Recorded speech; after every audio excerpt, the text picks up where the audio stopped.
So I hope you've all had a good lunch, because I'm going to give you some animation pudding. Right, so, hey, first joke of the day. Okay, is this working? Okay, so I want to give you a little bit of background on who I am. Started in the industry about 14 years ago.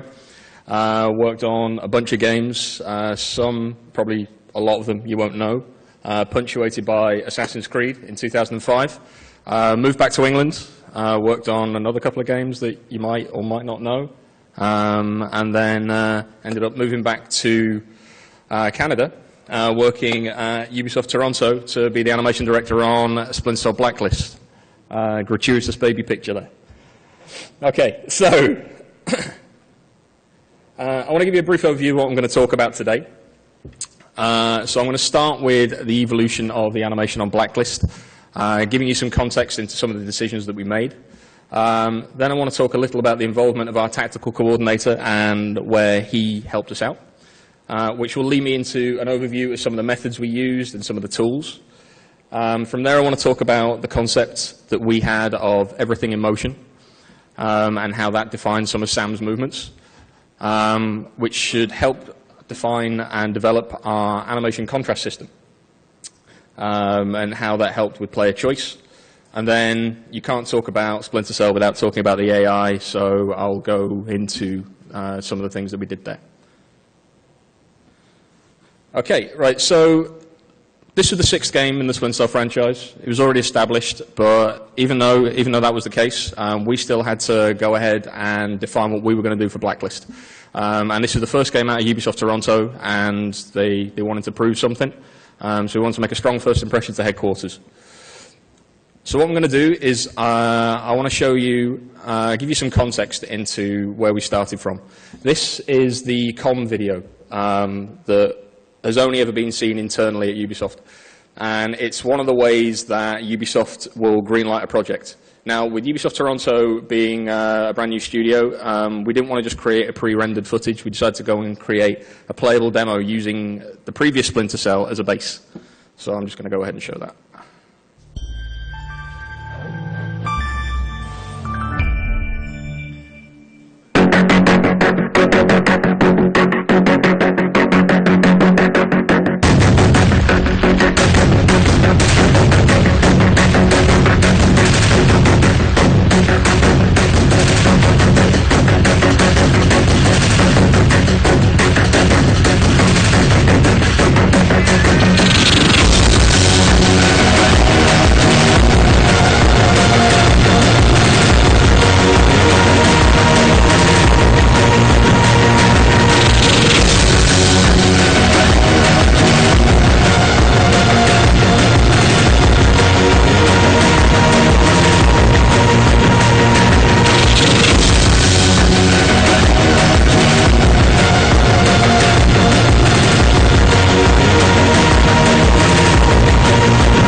Okay, so it was a pretty good technical achievement. Basically, from a bunch of people that hadn't really worked together, we managed to get a playable demo up and running. And headquarters passed us to go to the next stage. But the thing is we didn't feel like it was a Splinter Cell we wanted to make. It wasn't hitting the right tone. We wanted to return Splinter Cell to its stealth roots, and think more kind of Hurt Locker than Mission Impossible. So we wanted to take some of the action out of there.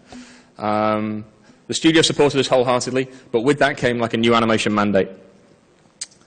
So there was renewed focus on the fluidity of animation. We wanted to blur the lines between the systems as much as possible, making the gameplay as responsive as possible. Of course, as I said, we wanted to return the game to its stealth roots, and really focus on that. Splinter Cell's always been known for its systemic gameplay as well, so player choice was going to be a huge thing, and then we knew that there was going to be a lot of animation that was going to have to support. But ultimately, at its core, Splinter Cell is about manipulating the AI, and the team wanted to excel in Blacklist and push this further than any other Splinter Cell had done before, and all those behaviors were going to need an absolute ton of animation support as well. Okay, so this was my first time as the animation director on Splinter Cell. So I wanted to define a couple of key pillars that I could help with the team. So I define that as basically as panther and realism. I find it useful sometimes to connect a character to an animal. And the meaning behind Panther was to make Blacklist Sam as fluid as possible, kind of very cat-like. This was an idea that was used in Conviction, but I just wanted to take it one step further. And with realism, I wanted to make sure that the world was aware of everything and vice versa. Grounding the player and each other to like tactile moments and some cool stuff like that. I split these pillars into 3 parts. The first one being prowl. I wanted to take the concept of the panther through to navigation and giving Sam intent in all his moves. Like kind of a hunter, like stalking its prey, that sort of thing. So there's a very kind of cat-like theme there. I use cat references a lot, by the way. Making sure that all the moves flow together. Surgical strike. Now this would refer to Sam's combat style. I wanted all his moves to have precision, and I wanted them everything to have a reason. I didn't want to just have random strikes and just wasteful stuff. I wanted everything to, like if you hit someone in the stomach, I wanted them to go down so you could actually do something with it. And the last one was response. And response was important because with all these potential animation improvements and like slinky animation that I wanted to do, it didn't matter if it didn't respond.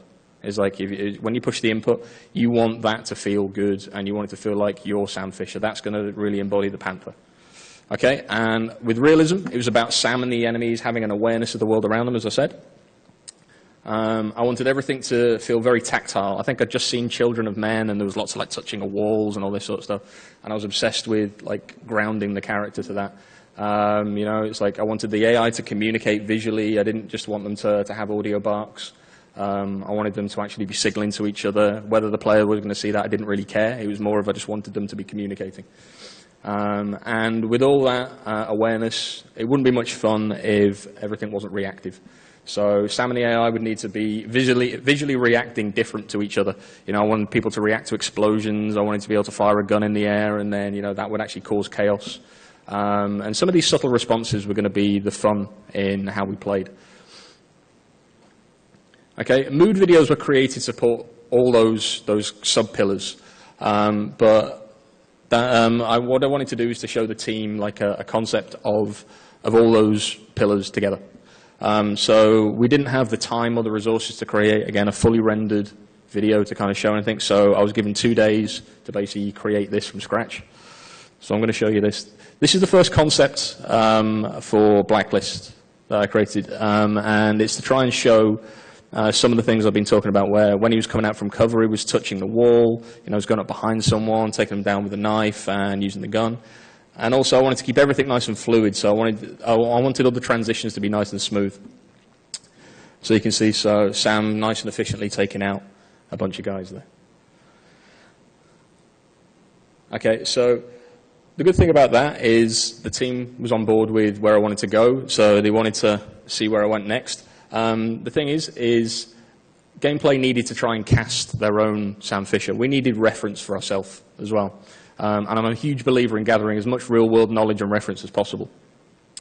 I was really keen on finding someone that embodied our Sam Fisher. But the problem is where do you find the world's most elite spy? Well, it turns out he lives in Montreal. This is Kevin Secor. He was introduced to me by one of our designers, James Everett, and he'd been training with him when he was living in Montreal, and he was like, hey, you should probably go and speak to this guy. He's got some of the things that you're talking about. And as you can see from Kevin's CV, he's definitely got a lot of combat experience, but I wasn't quite sure whether he was going to fit the bill. So I sent him an email, and I had no idea what I was getting myself into. So this is the video, or part of the video, that Kevin sent me back. And as you can see, it proved to me that he's got a very interesting way of moving. This guy, to me, is the real deal. He's not someone playing at things. He's never done a mocap shoot before, and he kind of lives this. So this is like loads of footage from him just beating people up in his dojo for me. So yeah. Anyway, so I was convinced I had to meet him. He sent me an email. I went to meet him in Montreal. And, you know, it turns out he's a huge Splinter Cell fan, so we were kind of like sending emails back and forth quite a lot with redacted lines in there that people can't see. But then the cool thing is every time I sent him an email, he's actually an instructor as well. So he would always send me back a little video. So, so his students must absolutely hate me now. But you can see a bunch of stuff on here. You've got, like, I think the bottom right-hand corner, he was talking about how to beat someone up with a shield. And then there's lots of weird stuff on there. There's basically, every time I asked him something, he'd send me back one of these. So he started to prove to be a huge inspiration to the team, not only for me, but to design as well. So this was going to be a great find for us. But I'd mentioned briefly to Kevin that we wanted to bring back the knife from previous Splinter Cells.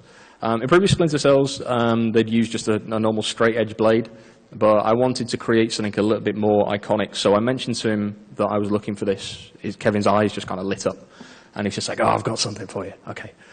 So he took me to one side, and he basically pulled out the karambit. This ended up being kind of like an epiphany moment for me. It's like the karambit is more of a tool. It's more of a curved edge blade, and it can be used for kind of ripping, pulling, tearing, rending, that sort of thing. And it could actually be used to pull people into cover, which is really cool. And the thing is when I went to his dojo, he created this this chart on the side, which would show you how you could suppress someone, which was really scary that he thought this deep into it. But he decided to like just show me all these things. And this was going to change exactly how we animated these moves, and one of the moves that was there, I will go into in a little bit more detail.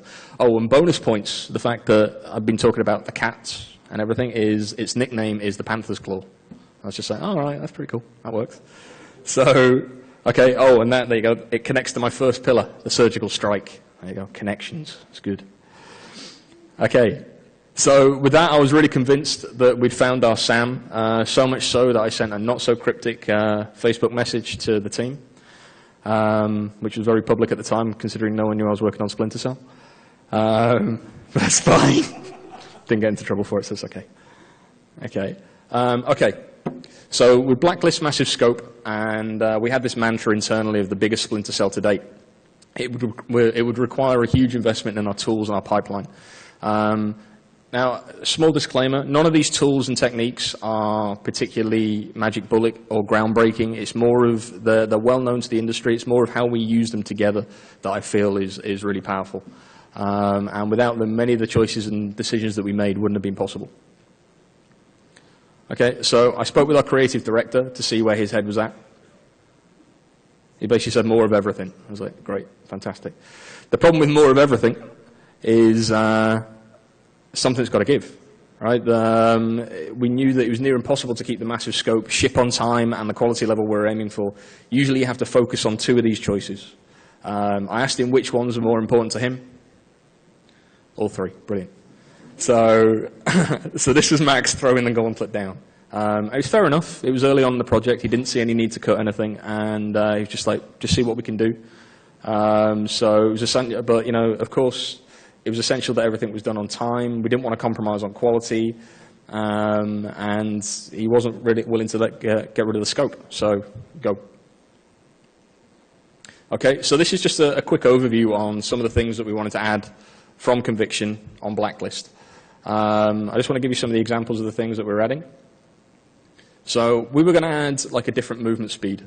I think Conviction had only had the 2 movement speeds. We were going to add like a jog in the middle, and we wanted to make the run a lot faster.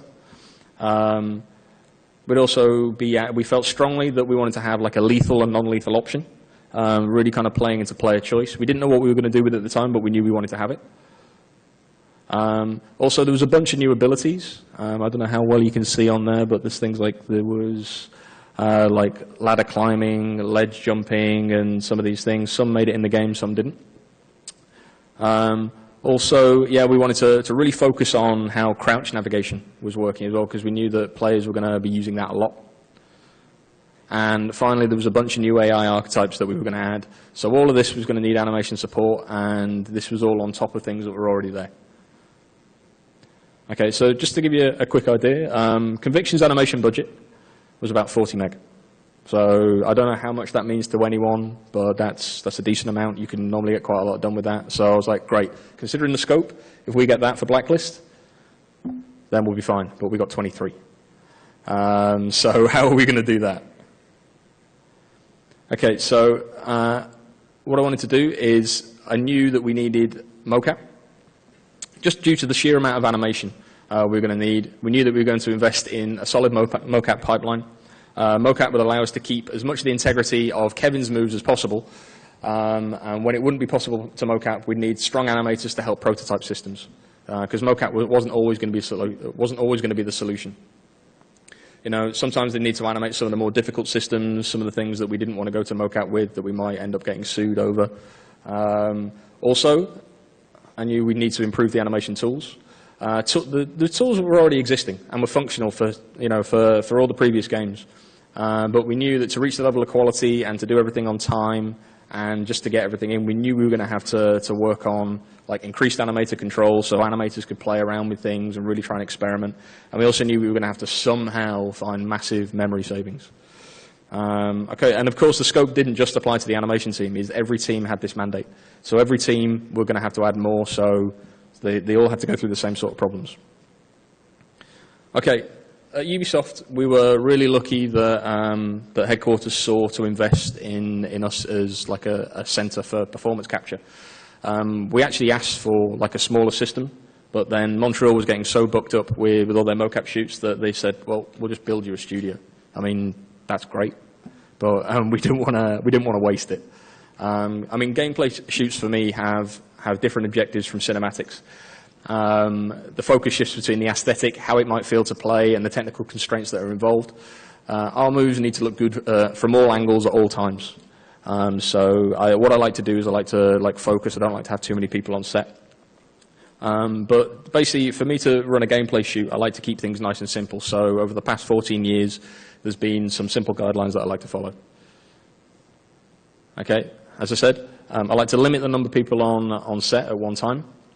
I find that if a set is too busy, you get distracted. Keeping the numbers down helps keep everyone focused. Everyone knows their role. Usually that would mean myself directing. We'd have our team lead basically keeping hold of like the Excel sheet and making sure that we got all the shots. And she would always offer a really valuable second opinion. Of course, you got the actors, usually two. And we'd usually invite like one or two animators onto the stage as well, just if they were going to be working with those moves, just so they could understand where the intention and everything was coming from. Because if we just gave them the moves, then they might lose some of the aesthetic.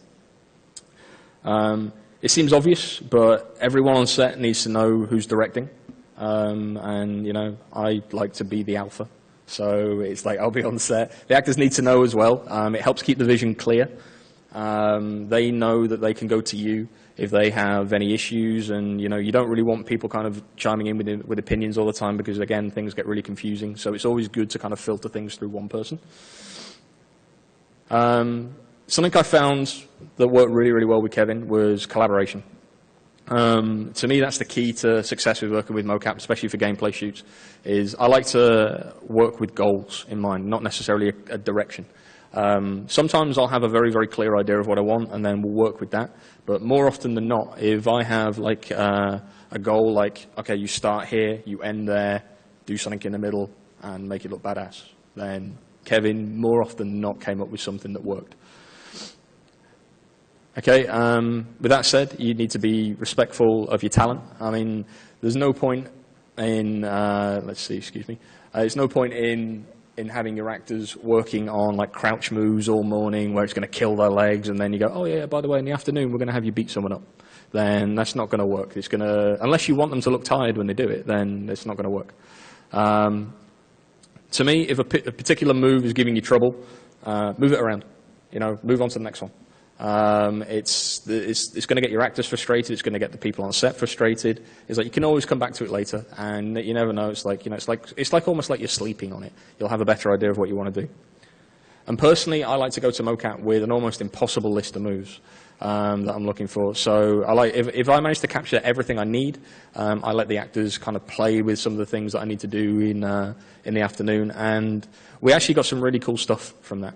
as well. So, and some ideas that may end up just ending in the game that you didn't actually think of.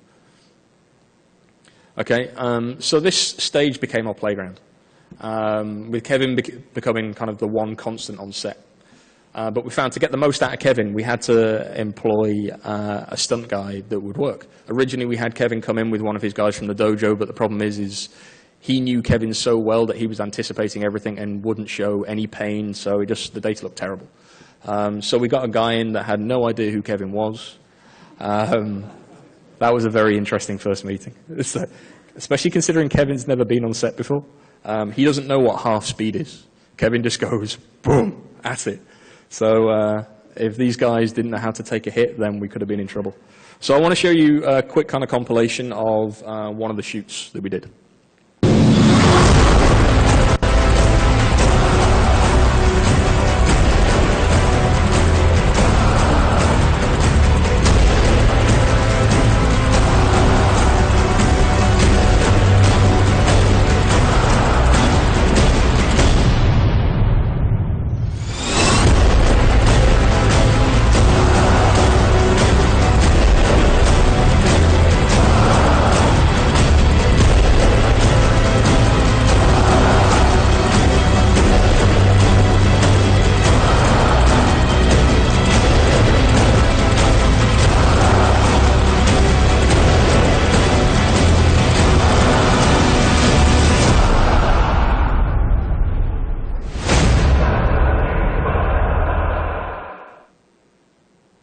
So that's Kevin Secor.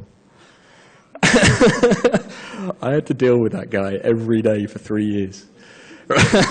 Anyway, so the cool thing is we're starting to get into the meat of things now. Is we get this data, what do we do with it? Now, the thing is with Kevin, again, with it being the first time him being on set, he didn't really know how to sell an action. He didn't really know what it was going to look like in game.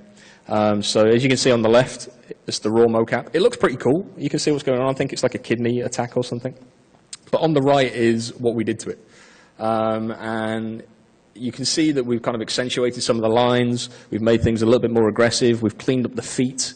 We've made things look a little bit, they've got a lot more impact. I mean, we keep everything on the move as well. And this was kind of typical to what we do to some of the animations. The thing is this particular move is Kevin did it at such a speed that we hardly had to do anything to it except for just accentuate it. So the timing was there. So again, it's kind of crazy. So I'm going to give you kind of a breakdown on one of the particular moves that we decided to add for Blacklist. We called them abductions. They were seen as cover takedowns, and they fitted really, really well with the stealth routes of Splinter Cell. So some of the choices we made for abductions were we wanted to be able to pull people into cover or dispatch them really quickly, hide when they were in cover as well. So here is the raw data from one of the moves. And it's pretty cool, but the thing is we can't put that in game. I mean, what we do is we do put that in game, but then we feel how slow it is and how it slows down the gameplay and it doesn't really work. To me, it lacks a bit of impact as well. I mean, Kevin was good, but he couldn't get the sort of impact that we needed, because otherwise we would have gone through stunt guys like Candy. See, to me, there's some broken contacts in there as well. The hands don't connect properly, messy foot positions. It's a little bit too slow, and I knew I wanted to amp it up. So then we give it to an animator, and then we usually, after about a week, they come back with this. And again, there's some more aggression on there. It's like really smashing the head down, pulling them into cover with a lot more aggression, dropping the weapon. So this was starting to work. So what we'd also do is we'd fix shoulder and neck positions, because we find that usually from mocap is the shoulders would always be really high or the necks would be forward. And also we wanted the move to kind of fit within 5 seconds at the maximum, and even that was pushing it. So once we did that, we'd add one extra layer. And one of the things that I really wanted to do is I wanted Sam to be aware of everyone all the time. So now all the animators have gone through and animated this, really cool animation. I decided I didn't want to show it. So we animated the cameras to focus on other things. So it was kind of, you could have all this animation in the background, but then the camera would be looking somewhere else. So that also connected to our surgical strike, response, and awareness. So again, I'm connecting everything back around. This is really cool.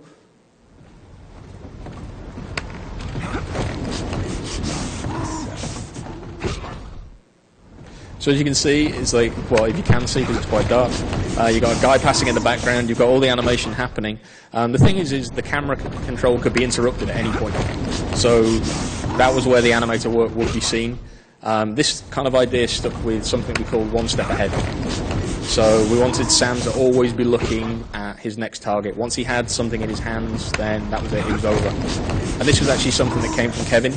Kevin never really looked at what he was doing, he was always looking at the next thing. So this would take the animator about a week, and I think that by the time towards the end of the project, they managed to be able to do one of these in about a day.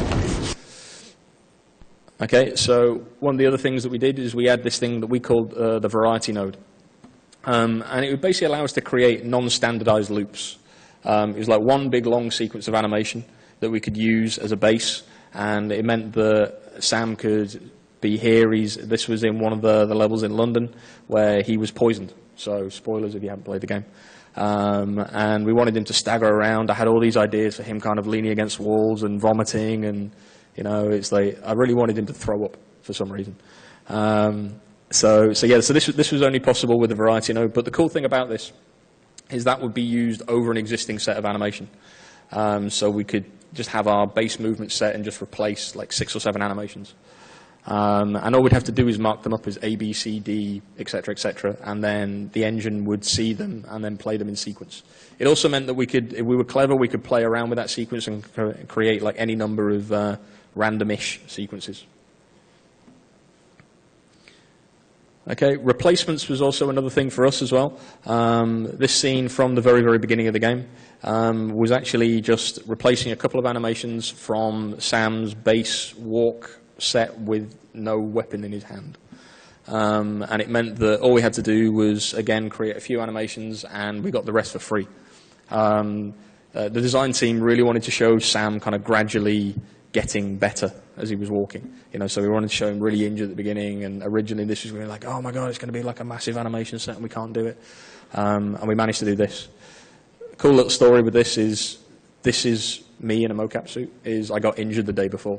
And I think I tore my calf muscle, and I quickly ran into not quickly. I got into the mocap suit, and then I was like, well, let's go and get it. So then this came back, and that's actually, for all posterity, is me injured. So there you go. So I was the very first actor to play Sam Fisher in Splinter Cell Blacklist. Fact. Okay. So everything was going great. And then Mike Wazalewski, our lead gameplay programmer, and that's a Movember picture, by the way, came up to me and said, okay, we need to talk. We're running out of space. I'm like, oh, okay, all right, fine. It's like, so he basically threatened to start cutting things. It's like, we've got a budget, and you're not sticking with it, you're just adding stuff, and yeah, it looks great and everything, but we're not going to be able to ship like this. So they were all the words I needed, and he was basically saying that I couldn't have all my toys, and basically I was like, if you wanted your toys back, you had to tidy your room. So this was the animation. This was basically an overview of where the animation budget was. I think it was like August 2012. We had a budget of 23, and before I'd added a load of other stuff, we were already at 34. So we knew we were going to have to find savings somewhere. So we worked on this tech, basically animation bundles. Again, this isn't any secret to the industry, but they were essential to how we used animation in Blacklist. Up until this point, all animation had been loaded into memory at once. So what we wanted to do is we would split systems into smaller packages. And we could have these smaller packages such as like cover and Sam's navigation and like doors and moving body, and these were things that we knew we were going to need at any time in the game. But then what we did is we'd also load packages such as we could also load things that we would or wouldn't need for a certain map. So we knew that maybe in one map we wouldn't need a climb system, or we knew we weren't going to need ladder navigation. So we could then strip that out and then put that on the disk, and then it could be loaded in as and when we needed it. Also, we could load certain packages on the fly. Things like lethal and non-lethal, that was actually a toggle. So you could play that in the game, and you could, it would essentially pause the game. And because the loading was really quick, it gave us an opportunity to load out the lethal and bring in the non-lethal. We could also do things like riot shield as well, because we didn't use that much. And fast rope, again, it's like we didn't use that much, so we could load that in, and that was absolutely fine. Overall, this simple organization, I think, saved us around 6 meg, which is huge. It doesn't sound big, but it is. It's impressive. It's like that almost deserves a clap, but I'm not going to ask for it. No. It's fine. It's okay. It's okay. Anyway, okay. So the cover system in Splinter Cell Conviction was really good. Was actually really efficient for what it was, but was so complicated. We wanted to reuse it, but we found that what we could do is we could just mirror half of it. So we stripped out, I think, the right-hand side and just pressed the mirror button, which we added. Again, there's a lot more complication to how that tech came about, but as an animator, it was mirror, and that was it. So the good thing about that is we could just replace, using the replacements and everything, we could just throw in an animation if we needed it. Say, for example, if he wanted to do something with his right hand and he's over on the other side, it was really easy to put something else in. So again, this saved us around 4 meg, so already that's 10 meg we've saved. So Mike starts to smile again, puts his gun down. And also, for us, layers were huge. I'm not going to go too in-depth of what layers are, because I'm going to kind of assume that some people talk about it, and there is other talks today talking about layers, so I don't want to teach a grandmother to suck eggs. But for us, we'd have our base animation. This was our one-handed animation, and then what we could do is we could quite easily add just a weapon layer of just some jiggling arms that looked like he was kind of running, and then we'd add that over, and then we'd get that animation. This basically meant that we could cut two-handed as a base animation set, and we got it for free. So this basically took me a weekend to do, and then and we got rid of, I think it was 6 meg in a weekend, and it's so already that is what, 16 meg that we've got rid of. So again, Mike's really happy at this point.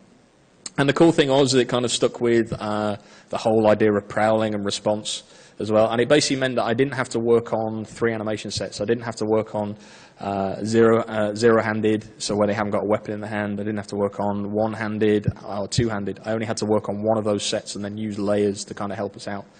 So using all these together would actually be really useful.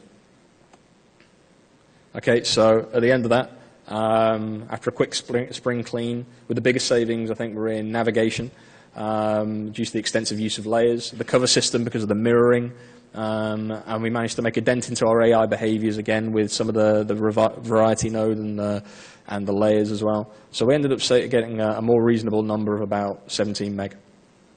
We were down to the bare bones now. But the cool thing is I could now have my toys back. So Mike handed me the keys, and they're all the numbers. I'm just going to show you animation from now on now. Okay, so one of the things I became a little obsessed with was I wanted to keep Sam on the move pretty much at all time. I love this kind of concept, I wanted to use it through everywhere. So I'm going to kind of describe what it is. The idea was to keep as much inertia going through animations as possible. Improving how fluid Sam was and blurring the line between the systems, as I said. Locomotion, traversal, hand to hand. I didn't want him to stop. I didn't want to have to go up to something, push a button, and then it happened. I wanted you to be able to think on the fly, and like an elite spy, and like Kevin does, I wanted you to be able to act, not stop, and just carry on. So I put this video together, and it's things like, when we're landing, you can see how out of control he is, and you can see that they'll take the landing through the run. Like Bond here was a great reference for me. And, just from the way that he was always kind of just continuing to move, and always, I loved the whole idea of having his hand down when you're jumping down from things. I didn't want him to be all parkoury. I was looking for something a little bit more raw and a bit more cat-like. So then we went to mocap, and we basically got another guy, a guy called Stéphane Julien, and he's done a bunch of mocap for a bunch of other Ubisoft projects, but we got him to just play around in the space. You know, we set up a bunch of obstacles and said, right, I want you to go from here to there as quick as you possibly can. Use whatever you need to do it, and we'll work with it afterwards. So at this point, we didn't really know what we were trying to capture. We just knew that we wanted to capture something nice and fluid. And the whole idea is we were going to try and put it all together. So then, very quickly, we managed to start to see some of the animation together. This was very early. Again, it's like this was before we cleaned up some of the animation. We just broken it down in its raw form, and you can start to see that some of the lines kind of keep nice and clean. He's always on the move, whereas before he would have gone up to these positions, stopped, stepped up, stopped again, and then carried on. We were keeping everything on the move. Some of the things that we wanted to do is we wanted to make sure that this worked for walk, jog, and run sets. We also made sure that we wanted to connect everything to crouch, so you could be at any position at any time and then just dynamically change the crouch, and then it would absorb more of the impact. You know, so there you can see he's putting his hand down, and it started to work really, really well, so we're really happy with this. Okay. And again, that was connected to the whole Panther idea of prowl. It was really responsive, and it felt really tactile, and again, it was, you know, it was reactive to the world. So we wanted to maintain the momentum through to hand-to-hand. So we first created a moving version of all of Sam's hand-to-hand moves. So as you can see, he'll just kind of, you know, take the guy down, minimal movement, put him down nice and quietly. It looks really cool. The problem with this is it lacked precision. So we went and created a static version of these moves as well. So the thing is this is effectively the same move because it's an attack from behind. But depending on the proximity of the character you were, or depending on how close the stick was, or how much you were pushing the stick, would play one of these. I think if you were at a walk speed, we'd play the static one, and if you were anything above that, then it would take the inertia through with the moving. So here you can see the difference. So, and again, connections to prowl and to surgical strike, because this was, you know, nice and precise the way everything's working. And again, it was really responsive. So we proved this worked really well for hand-to-hand, and it's clear we wanted to take it even further. So we developed a few systems that would encourage the players to play stealthy. We wanted to show Sam's awareness of his surroundings, and in turn the AI's perception of Sam. It was extremely important that we showed Sam actively acting stealthy, and Kevin was really cool at basically knowing about his surroundings. He used to talk about using his hands like whiskers. Again, the cat references kept coming back. But he'd always have his hand out, and he'd be like touching the wall, and he'd never really be looking at anything. And it worked really, really well. He used to do things where he'd like cover like his tracks, like with his hand behind him as well, which worked really nice. But we didn't put that in again. So anyway, this resulted in our animation contrast system. And it would allow animation to change dynamically depending on the situation Sam found himself in. We wanted to focus the attention on 3 key areas. So again, hand-to-hand navigation and the AI awareness. This would involve creating unique animations for all of Sam and the AI whenever their awareness level would change. And this would change dynamically as we were playing. So again, we're going to have to throw in a load more animation. But it could very quickly explode if we didn't control it. Okay, so we wanted to add combat and stealth variants of everything. And hand-to-hand was the easiest way to prove the concept. And decided to start with our cover takedown mechanics, as I said, abductions. So here we've got a combat version of a move. And what would happen is, to me, this was about threat suppression. What would happen is, if an AI was aware of if an AI was aware of you, then they would play this animation. And then we had stealth, which was more to me about sound suppression. It was if the AI wasn't aware, it's about bringing you into cover and then just hiding you. So here you can see these 2 moves. It's essentially the same move. It's all the same criteria. The only thing that changes is the AI awareness state. These moves would be called automatically, and it started to work really, really well for us. And again, connecting. I love the connections. So it's like you've got the awareness, you've got surgical strike, and you've got reactive, and everything's really tactile, so there's lots of touching there. Okay, but the criteria for this, again, to kind of give you a context into how many animations were involved in this, is we'd choose the cover type. So the cover type would be whether it was like a side cover or whether it was an over cover.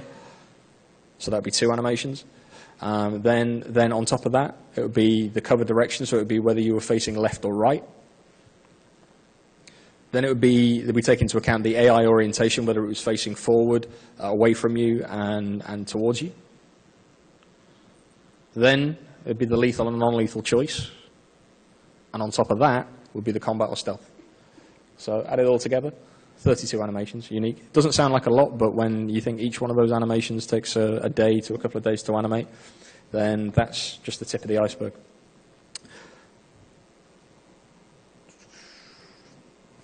Yeah, so that's those 2 unique animations. But we didn't want to stop there, so we wanted to apply this to open combat as well. So we had the lethal and non-lethal choice. The lethal would be using the karambit, and the non-lethal would be using hands, so it'd be like chokeouts and everything, things like that. Lethal was usually quicker, so again, the player could choose to do that. And it would kind of be more for the Panther or Assault player, which is some of the play styles we talked about. And like non-lethal would be for more the stealthy player.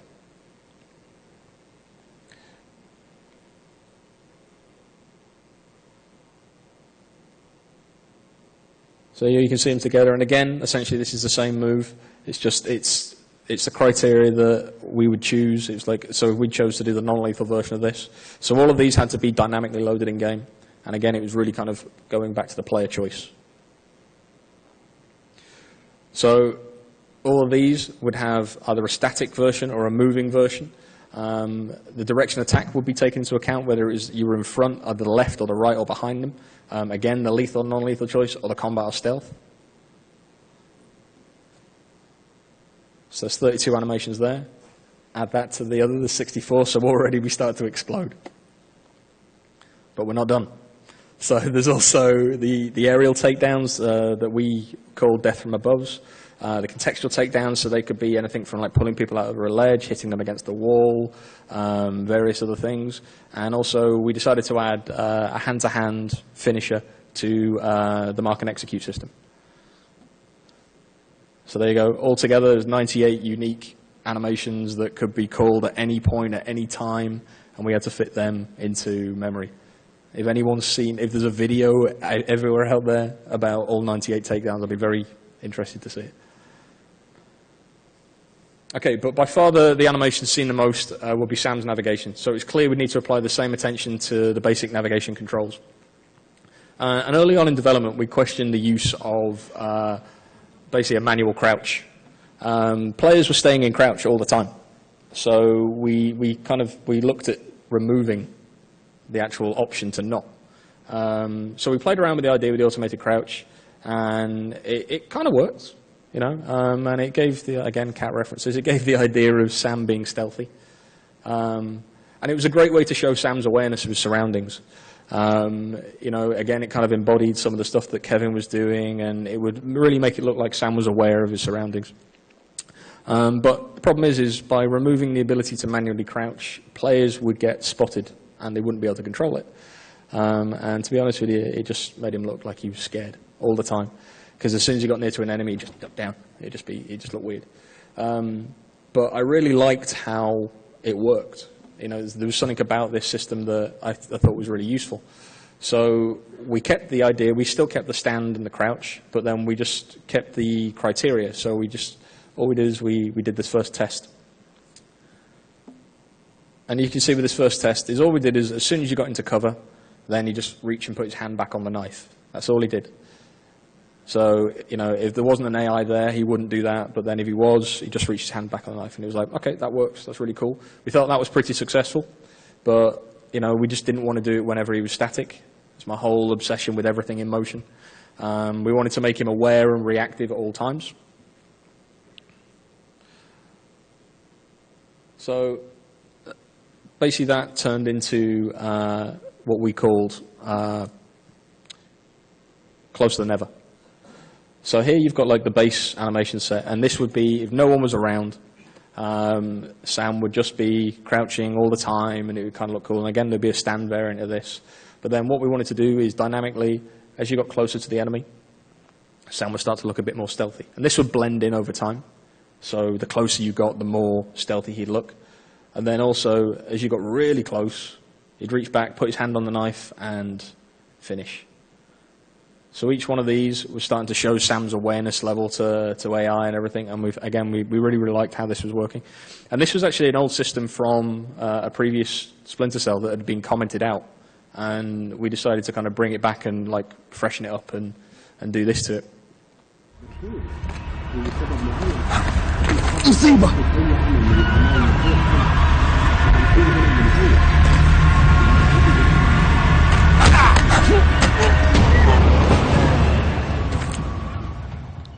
So that was everything all put together, and you can start to see that all the ideas that we're looking at starting to come together. So that's going to bring me to our AI behavior. And to me, so one of the very first things I said to our lead AI programmer was, to me, Splinter Cell was about, I'm not going to say the actual word I used, but to me, Splinter Cell was about manipulating the AI. And I was obsessed with making the AI do whatever you wanted to do and kind of, like showing them this over here and then you going over there. And I thought it worked really, really well for stealth. And to me, AI communications and interactions were going to be a strong focus. Reactions to everything happening in the world were going to be huge. And it was important to show that the AI were going to be going around their everyday lives. And it's something that Jalil was talking about earlier, was everything happening before and after an event. And I wanted to show people going about the middle part. So this is some of the things that we put in there.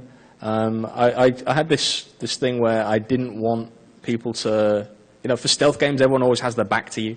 And I'm like, that doesn't work for me. So I wanted them to have a reason to have their back to you. So I did things like washing their face, nice and simple. Like loading boxes, again, it seems pretty obvious. Peeing was always a good one. And the thing is something that I found that I used to do when I was ever on the phone was I'd walk around and I wasn't focusing on anything else, I'd just be distracted. And I thought that was a really good thing. So you could see like there, we'd have the range of everything. So again, I'd have like, have the guys kind of like playing games when they're doing. And again, I just wanted the AI to look a little bit more friendly instead of these guys that had no lives. I wanted you to think, oh, maybe I shouldn't kill him. He might have to go home to his wife or something. But, that didn't really ever happen. Okay, so one of the very first things that we worked on was impact. And we found that, because we wanted to improve the gunplay in Blacklist, and we found that the final bullet impact wasn't quite working. Everyone would go to ragdoll a little bit too early, and it wouldn't quite fit. So the very first thing we did was remove the blend. This straight away gave us snap.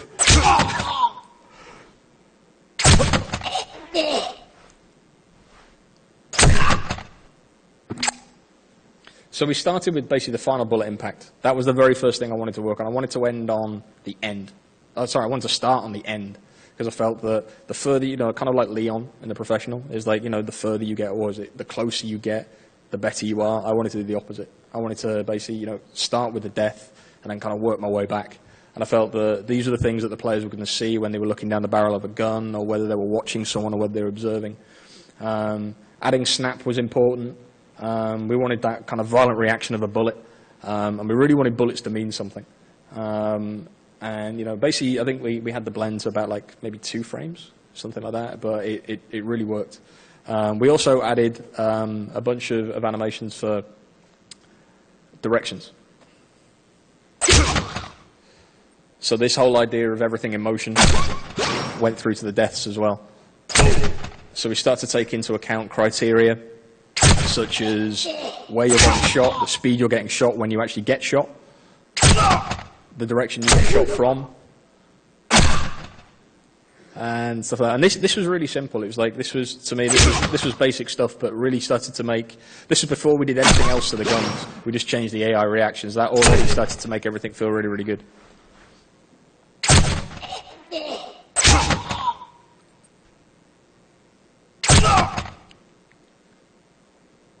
Okay, so the thing is with reactions as well is I felt that there was like an untapped kind of area that we could really focus on. Is like I was fine with our pre-combat animations looking great. They'd already looked really good in Conviction, and I didn't want to break that. and the combat worked, but I was obsessed with that transition in the middle. I used to liken it to when you're playing with your sister. It's like the fun part is when she's scared, is not the actual part where she goes and tells your mum. So, yeah. So we added things like double takes. We added all these other things. And, I want to show you basically this simple manipulation.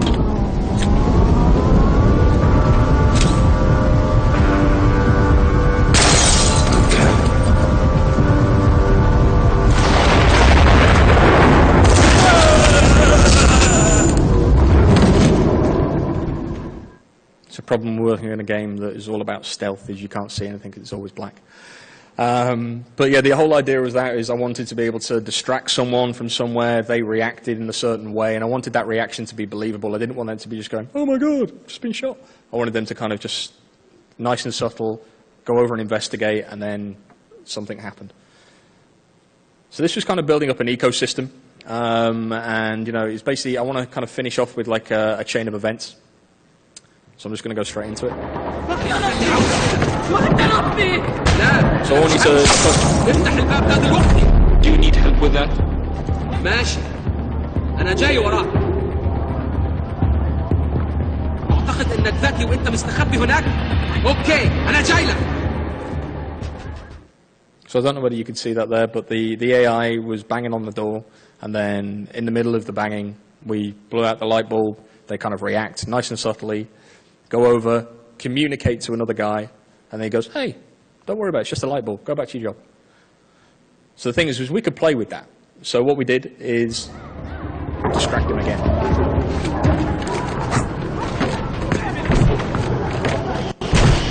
Hey there, hey there.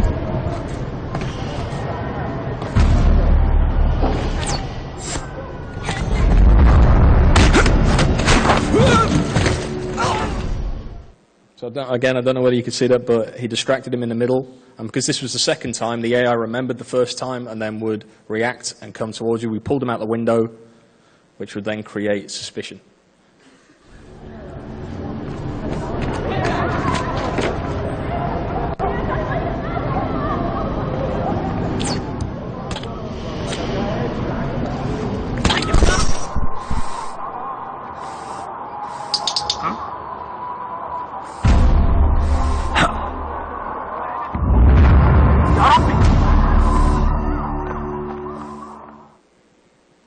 So now we create suspicion. You can see that the AI went to investigate. We're going to start to create fear. And again, we can play with this. The AI realized something was wrong, and the reaction is fear, but maybe we can use this to our advantage.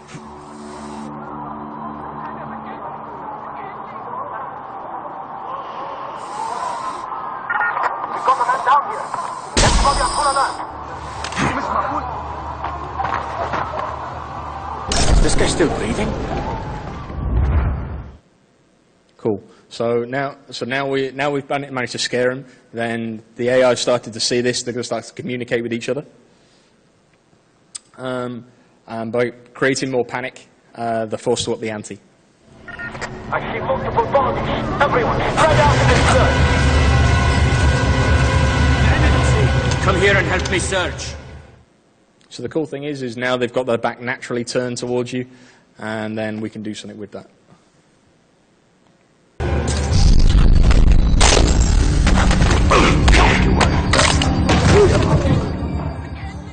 So there you go. We could have completely avoided those guys, but the whole thing is for us, we really wanted to keep these subtle reactions.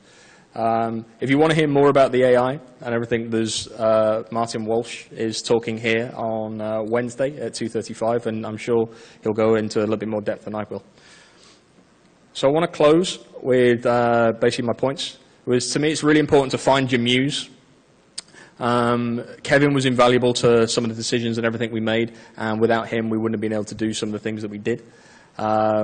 It's like I always like to try and find reference for as much as possible. And if you've got someone to bounce off, then that's really, really going to help. It's going to, so that's something I like to do. To me, embracing optimization early would have helped us more. We managed to get away with it, but then if we'd really optimized early on, we could have maybe added even more. And no matter how big your memory budget is with the next generation of consoles, there's going to be a cap. So you've always got to think smart. And of course, for me, we're making games. Gameplay is king. This was something said in Mariel's talk this morning. Is again, you can have all this slinky cat-like animation, but if it doesn't respond and it responds like a dog, then it's not going to feel like a cat. So, yeah. So that's my main thing, and that's my talk.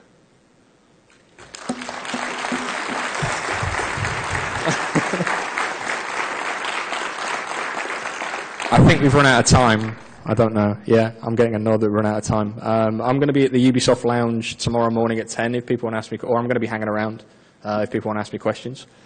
And there's my details if people want to stalk me or send me weird emails and stuff. I'm fine with that. So, yeah, go for it. Thank you very much.